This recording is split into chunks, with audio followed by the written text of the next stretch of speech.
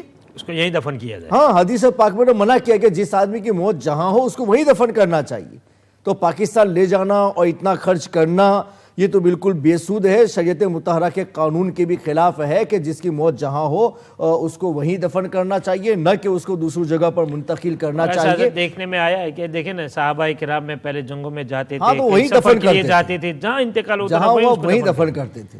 یہ حضور پاک صلی اللہ علیہ وسلم کے چچا کا انتقال وہاں ہوا تو پھر ان کو یہاں تھوڑی لائے، وہیں دفن کیا۔ ہاں وہیں دفن کیا گیا، تو ایسا ہے کہ بھئی جہاں وہ انتقال ہو ادھر دفن کر دیا جائے۔ حضرت ابو ایوب انصاری جن کا مکان خود مسجد نبوی شریف جہاں پر ہے وہیں پر تھا، اور ان کا مزار جو ہے ابھی ترکی میں ہے۔ وہ ایسے یہ سب غلط ہے، ان کو چاہیے کہ وہ کیا ہے پاکستان نہ لے جائے، یہاں ان کو دفن کرے تاکہ ان کے لیے پوسٹ مارٹم بھی نہ کرنا پڑے۔ بہت خوب، ٹھیک۔ اور حضرت بہن نے فون کیا تھا کہ وہ سورہ فاتحہ شریف کا وظیفہ پڑھتی ہیں 7 مرتبہ 11 مرتبہ، تو کیا پہلی مرتبہ بسم اللہ الرحمن الرحیم پڑھیں یا پھر ہر مرتبہ سورت کی ابتدا میں بسم اللہ پڑھیں؟ سورت اگر سرے سے پڑھی جائے نا تو ہر مرتبہ بسم اللہ مستحب میں شامل ہے، مگر کوئی حرج نہیں ہے اگر وہ کنٹینیو پڑھ رہی ہے تو بغیر بسم اللہ کے بھی پڑھ لے تبھی جائز ہے، ٹھیک، شریعت میں کوئی حرج نہیں ہے۔ قبرستان میں عورتیں جا سکتی ہیں پورے خاندان کے مسئلہ ساتھ؟ بڑا تفصیلی ہے، اور ہمارے جو علماء ہیں جن کا ہم فالو کرتے ہیں جیسے اعلیٰ حضرت امام احمد رضا فاضل بریلوی رحمۃ اللہ علیہ، کا بھی ذکر کیا، تو ہاں انہوں نے تو منع ہی کیا ہے، لیکن علامہ شامی وغیرہ جو ہیں انہوں نے اس کے اوپر جواز کی راہیں بھی نکالی ہے۔ علامہ شامی نے باقاعدہ تفصیلی کلام کیا ہے کہ جیسے مردوں کو حضور نے پرمیشن دیا تو اس طریقے سے عورتوں کو بھی پرمیشن ہے، وہ ساری حدیثیں جو پہلے کی ہیں وہ سب منسوخ ہو جاتی ہیں، تو انہوں نے ایسا ہی کہا ہے۔ بہرحال اگر کہیں لوگ جاتے ہیں، اگر وہ شرعی پابندی کے ساتھ ہو، مردوں کے ساتھ میں خلط نہ ہو، پورا حجاب وغیرہ ہو سکتا ہے، الگ سے باہر سے کوئی فتنے کا اندیشہ نہیں ہے، تو اگر کوئی ایک آدھ چلا جائے تو پھر اس میں کوئی حرج بھی نہیں ہے۔ بزرگوں کے مزار میں ان کے لیے راستہ الگ ہو، مردوں کا جو راستہ ہے وہ عورتوں کا نہ ہو، ان کے لیے الگ سے انتظام کیا جاتا ہو، ایسے سب کنڈیشن کیا اس زمانے میں پاسبل ہے؟ امپاسبل ہے۔ ہاں تو امپاسبل ہے تو پھر کیسے پاسبل اس کو بنائیں گے؟ اس لیے کہ ابھی تو دیکھا یہ جاتا ہے کہ مرد حضرات ساتھ میں جاتے ہیں، مزار میں جاتے ہیں تو عورتیں بھی جو ہے اس کے ساتھ کے موقع سے تو ایسا ہوتا ہے کہ مرد و عورتیں اتنی دکم دکا کے اندر رہتی ہے، کبھی کبھی عورتیں پھنس جاتی ہے تو جس کو غیر محرم کھینچ کر کے اس کو نکالتی۔ صحیح، تو یہ سب تو پھر بچنے کی کوئی صورت ہی نہیں، تو پھر کیسے جواز کا فتویٰ دیں گے؟ یہ تو جائز کرنا ایسا ہی ہوا کہ جیسے ناجائز کر، ٹھیک، ہمارے علماء کچھ بولتے ہیں کہ جائز ہے، مگر در حقیقت وہ ایسا ہے کہ ناجائز۔ آپ کنڈیشن 1000 لگائے اور اس کنڈیشن کے حساب سے آپ کہیں بتا ہی نہیں سکتے تو پھر آپ کیا کریں گے؟ شرائط ایسے ہیں اس لیے جو اس میں جا نہیں سکتے، نہیں جانا چاہیے عورتوں کو قبرستان، اس لیے کہ اسی میں ان کی بھلائی ہے، اسی میں ان کی عزت ہے، اور اسی میں اللہ کی رحمت ہے کہ وہ اپنے گھر سے ہی قرآن عظیم کی تلاوت کر کے، قرآن شریف کی تلاوت کر کے جس قبرستان میں جس کے قبر پر جانا چاہتے ہیں ان کے ارواح پاک کو ایصال ثواب کرے، تو یہ زیادہ بہتر ہے۔ ٹھیک، حضرت عاصم صاحب نے آف ایئر سوال کیا تھا کہ ٹوائلٹ میں وہ جہاں کام کرتے ہیں وہاں پر جو ہے پانی کا انتظام نہیں ہے، ٹیشو پیپر یوز کرنا پڑتا ہے، تو استنجا کے لیے جب جاتے ہیں تو ٹیشو پیپر یوز کرتے ہیں، پھر وضو کر کے نماز پڑھتے ہیں، تو کیا اس طریقے سے ٹیشو پیپر یوز کر کے چھوٹے بڑے دونوں استنجا کے لیے ٹیشو پیپر یوز کیا جا سکتا ہے، اس سے پاکی حاصل ہو جاتی ہے، اور اچھی طریقے سے صفائی حاصل کر لی جائے تو کوئی حرج نہیں ہے۔ اس میں یہ ہے کہ بھئی ہر جانب سے 50 پینس سے زیادہ، ہر جانب سے 50 پینس سے زیادہ اگر ناپاکی باہر ہو جائے تو پھر ایسی صورت میں تنہا ٹیشو پیپر نہیں چلتا ہے، اگر اس کے اندر میں ہو تو پھر کوئی بات نہیں ہے, ٹیشو سے بھی مکمل پاکی حاصل ہو جاتی ہے اور اس میں بعد میں پانی استعمال کرنے کی ضرورت بھی نہیں ہے, نماز پڑھی جا سکتی ہے. لندن سے ہماری بہن نے ایسا سوال کیا تھا کہ وہ وسوسے آتے رہتے ہیں ان کو, شیطانی وسوسے وہ نماز پڑھیں چاہے نہ پڑھیں, کام میں ہو کسی میں بھی ہو, اچانک وہ خیالات ایسے شروع ہو جاتے ہیں, بہت پریشان ہو جاتے ہیں, تو اس کے سلسلے میں کوئی دیکھیے وہ وظیفوں کی جگہ پر ہے. سب سے بہتر علاج جو بزرگوں نے بتایا نا وہ ہے کہ شیطان کا اگر وسوسہ زیادہ تو اس کے روکنے کا طریقہ یہ ہے کہ آپ زیادہ سے زیادہ نماز پڑھو. یہ کنڈیشن کرو کہ بھائی آج مجھے 10 مرتبہ شیطان نے وسوسہ دیا ہے نا تو میں 10 مرتبہ نفل نماز پڑھوں گی, 10 رکعت زیادہ پڑھوں گے, 2 رکعت آپ بڑھاتے رہے تو شیطان دیکھے کہ یہ تو میں اس کو توڑنا چاہتا ہوں اور یہ تو ثواب ہے. نماز کا سب سے زیادہ اس کو جو سب سے زیادہ شیطان کے لیے بھاری ہے نا وہ نماز پڑھنا. تو آپ پڑھیں گے نا تو وہ فوراً ہی کہے گا بھائی اس کو وسوسہ چھوڑو ورنہ نیکیوں میں آگے نکل جائے گا, تو فوراً رک جائے گا. نماز کی ترکیب سب سے بہتر, جیسے کہ امام اعظم سے کسی نے پوچھا تھا کہ بھائی میری چیز کھو گئی ہے تو کیا کرنا چاہتا, فرما کہ بھائی وہ جب تک نہیں ملتے وہاں تک نماز پڑھتے رہو. تو نماز شروع کرنے سے وہ فوراً مل جائے گی, چونکہ شیطان دیکھے گا وہ چیز تو اس کی قیمت تو کچھ بھی نہیں ہے اور یہ آدمی نماز پڑھے گا تو بڑا آگے نکل جائے گا. اس سے بہتر ہے کہ پہلی ہی رکعت میں بتا دو نا تاکہ 2 کے بعد تیسری پر جا ہی نہ سکے. تو شیطان کو روکنے کے لیے وہی بہتر ہے کہ نماز زیادہ پڑھو, جتنی مرتبہ ستائیں اتنی مرتبہ زیادہ نماز. سبحان اللہ. حضرت قاری خالد صاحب نے جو ہے سوال فرمایا تھا کہ مدینہ شریف سے حصول برکت کے لیے مٹی لانا کیا لا سکتے ہیں؟ دیکھو قبرستان کی مٹی ہے نا وہ پرانا قبرستان ہے, اس میں مٹی ادلا بدلی ہوتی رہتی ہے. کچھ قبریں پرانی ہے اس کو دوبارہ کھودا پھر اس کو باہر نکالا, نہیں کہیں سے بھی مطلب نہیں پورا قبرستان ہے, وہ ہزاروں سال ہو گئے ان کو, تو اس میں کہاں کہاں لوگ دفن ہو گئے, بارہا ان قبروں کو ریمو کرتے ہیں نا ایک کے بعد دوسری قبریں, تو پھر وہ مٹی خلط ملط ہوتی رہتی ہے. اس میں ان قبروں میں جو لاشیں پہلے کی ہوں وہ مٹی بن جاتی ہیں, پھر اس کو باہر نکالا, پھر وہ مٹی باہر ہو گئی, پھر اندر دوسری مٹی کی ادلا بدلی ہوتی رہتی ہے. اس لیے قبرستان جو پرانے ہیں نا وہاں سے مٹی نہیں لینی چاہیے, چونکہ وہاں مرحومین کی جو باڈیاں ہیں اور جگہ سے دوسری جگہوں سے لائے تبرک کے طور پر رکھے, اس کا شو اپ نہ کرے کہ بھائی میں مٹی لے کر کے یہ کر رہا ہوں, تو کوئی بات نہیں, تبرک کے طور پر وہ رکھ سکتا ہے. لیکن یہ کہ قبرستان جو پرانے ہیں نا ان کی مٹیوں کو نہیں لینا چاہیے, بھلے قبر نہیں ہے مگر وہ ادلا بدلی مٹی جو قبروں میں ہوتی رہتی ہے نا اس کی وجہ سے ان کی باڈیز کے جو پارٹس ہیں وہ اس کے ساتھ میں ملے رہتے ہیں, تو ان کو وہیں قبروں کے پاس رہنے دینا چاہیے, دوسری جگہوں پر منتقل نہیں کرنا چاہیے. تو ہمارے درشکوں اگر وہ لائے ہیں تو کسی کے ساتھ واپس کر دے, اگر قبرستان کی مٹی ہے نا تو پھر وہاں پہنچا دیجیے. ٹھیک. તો વાલા દર્શકો કાર્યક્રમ અહીંયા સમાપ્ત થાય છે.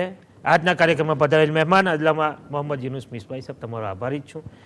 દુઆ કરશું કે અલ્લાહ તાલા તમારા ઇલ્મ અમલમાં બરકત અતા ફરમાય. દરેક કોલરનો દરેક દર્શકનો હું મારા ચેનલનો આભારી છું. અલ્લાહ તાલા દરેકને જઝાએ ખૈર અતા ફરમાય. તો મળીશું આવતીકાલે ઉર્દુ કાર્યક્રમમાં. અસ્સલામુ અલૈકુમ વરહમતુલ્લાહિ તાલા વબરકાતુહુ.